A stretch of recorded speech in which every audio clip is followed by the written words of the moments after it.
mana ini sakitnya mana, datang ayo datang ke sini semua datang, gitu teman-teman.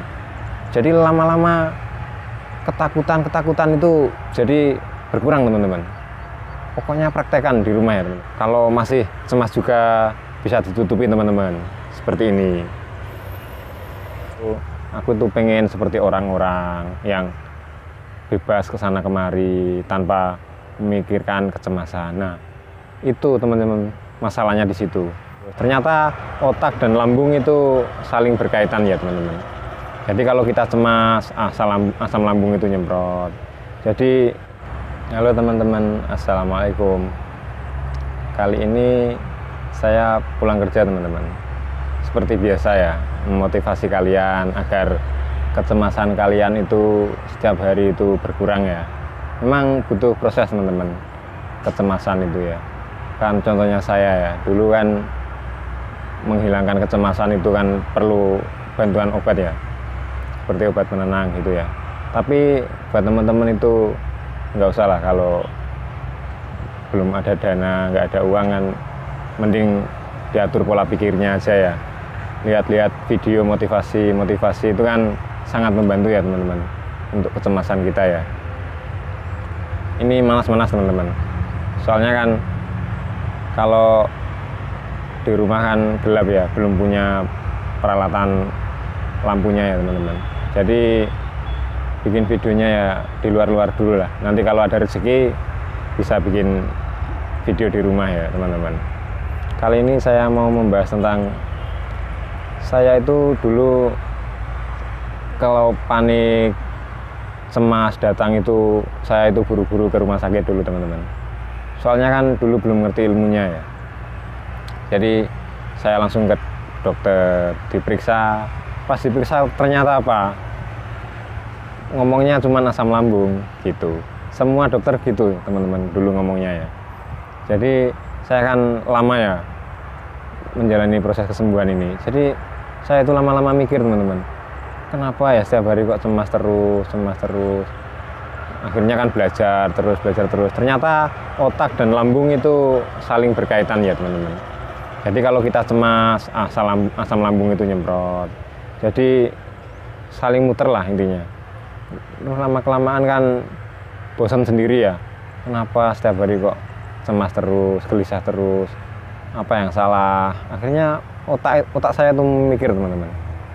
Mikirnya itu aku tuh pengen seperti orang-orang yang bebas kesana kemari tanpa memikirkan kecemasan. Nah, itu teman-teman masalahnya di situ. Kita itu sudah tahu ya, sudah dibilangin dokter kalau kita itu cuman asam lambung. Tapi kalau sensasi sudah datang itu tetap kalah ya. Pikiran seperti itu ya teman-teman. Itu pengalaman saya dulu. Jadi cara saya ngatasi itu langsung gini. Kan pernah di SBS juga ya. Kan banyak ilmu saya dapat di sana. Kalau ada sensasi-sensasi, kata guru besar saya Pak Koir, itu tantang aja, tantang pokoknya teman-teman. Tantang, ayo mana nih yang sakit-sakit mana? Buktinya saya kan masih kuat, masih nggak mati-mati kan ya. Berarti kan nggak bahaya kan penyakit ini. Itu teman-teman, dulu saya tuh digembleng seperti itu teman-teman. Mana ini sakitnya mana, datang ayo datang ke sini semua datang, gitu teman-teman. Jadi lama-lama ketakutan itu jadi berkurang teman-teman. Pokoknya praktekkan di rumah ya teman-teman. Ini ilmu nih teman-teman. Intinya kalau kita takut itu harus lawannya itu kan harus berani ya teman-teman. Kalau kita ketakutan itu harus berani. Memang butuh proses teman-teman, tapi sadarlah teman-teman. Pokoknya lawan aja teman-teman. Memang saya sekarang kan sudah sehat ya. Memang mikirnya dulu pas sakit itu, coba kalau kamu yang sakit pasti nggak bakalan ngomong seperti itu. Nah, kalau saya nggak ngalamin, mana berani ya saya cerita seperti ini. Itu buktinya kan saya masih sehat ya. Makanya saya tuh memberi motivasi buat kalian ya teman-teman. Soalnya sakit ini itu hanya permainan otak teman-teman. Kita itu hanya dibodohi ya teman-teman. Saya itu ke dukun bolak-balik itu diagnosanya itu beda-beda teman-teman. Yang di sini katanya itu habis dari sana ya kamu, diikutin setan dari sana. Yang dari sini diagnosanya itu beda lagi teman-teman. Jadi palsu lah itu semua. Itu hanya asam lambung teman-teman. dan kita itu, tubuh kita itu lebih sensitif ya kalau punya asam lambung ini. Contohnya juga saya dulu teman-teman, saya itu dikit-dikit itu pengen marah ya, denger orang tua muter musik itu saya matiin teman-teman radionya. Itu kan saking sensitifnya kita ya pas sakit ini ya, denger orang suara kenceng itu sudah nggak enak lah, pokoknya nggak nyaman. Nah itu dilatih ya teman-teman, kalau kita benci sesuatu itu jangan terlalu ya, intinya kita itu sadar diri lah kalau kita itu sedang sakit. Jadi emosi kita itu harus kontrol teman-teman. Itu yang saya rasakan dulu itu sangat meledak-ledak teman, sangat meledak-ledak. Itu yang memperlambat kesembuhan tuh sifat-sifat seperti itu ya teman-teman. Pokoknya teman-teman itu santai, tenang ya. Kalau panik datang itu langsung tarik nafas teman-teman ya, keluarkan perlahan gitu teman-teman. Itu kata dokter ya, psikiater ya, ngomong seperti itu teman-teman. Kalau masih cemas juga bisa ditutupi teman-teman, seperti ini, lepaskan gitu teman-teman. Terus afirmasi pikiran positif ya, sehat, gak apa-apa, ini cuman hanya permainan pikiran dan ini tidak akan terjadi. Seperti itu terus teman-teman. Kalau masih panik, cemas terus, saya itu dulu kemana-mana bawa minyak kayu putih teman-teman.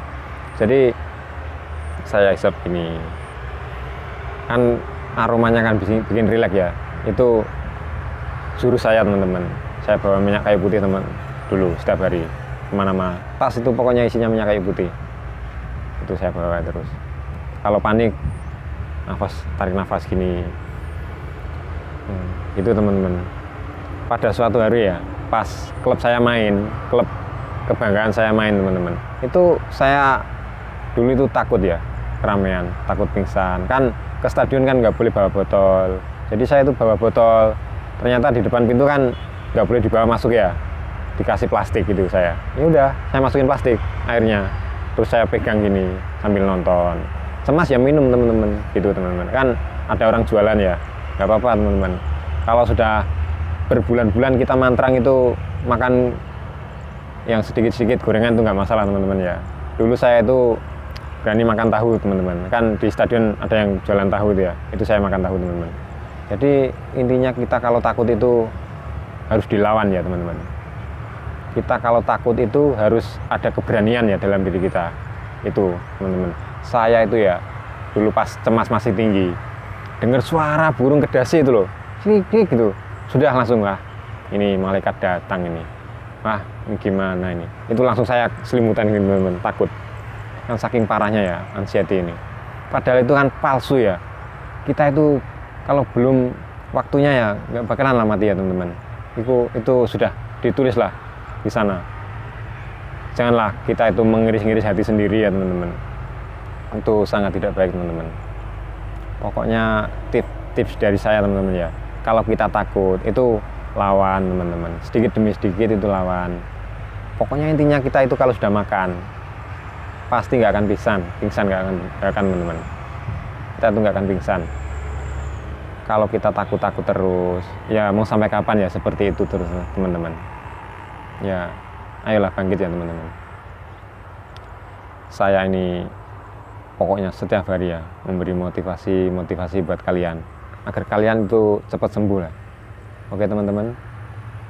Saya ini tadi ngajak teman ya teman-teman, mau ngobrol seputaran anxiety sama normal ya, tapi teman saya kan belum pulang kerja, jadi ya bikin sendiri ini teman-teman. Nah pokoknya tips dari saya itu kalau kita takut, intinya kalau takut itu harus dilawan dengan keberanian ya, walaupun sedikit demi sedikit. Itu nanti lama-lama bisa lah teman-teman kembali normal seperti saya. Saya dulu kan juga takut ya sama orang-orang, tapi kan lama-lama kan dilatih sama tetangga-tetangga. Nanti kalau sudah nyaman bisa yang lebih ramai lagi gitu ya teman-teman. Pokoknya intinya kita itu tetap jaga pola pikir ya teman-teman. Kecemasan itu nggak akan terjadi teman-teman. Video kali ini segini dulu ya teman-teman. Assalamualaikum warahmatullahi wabarakatuh.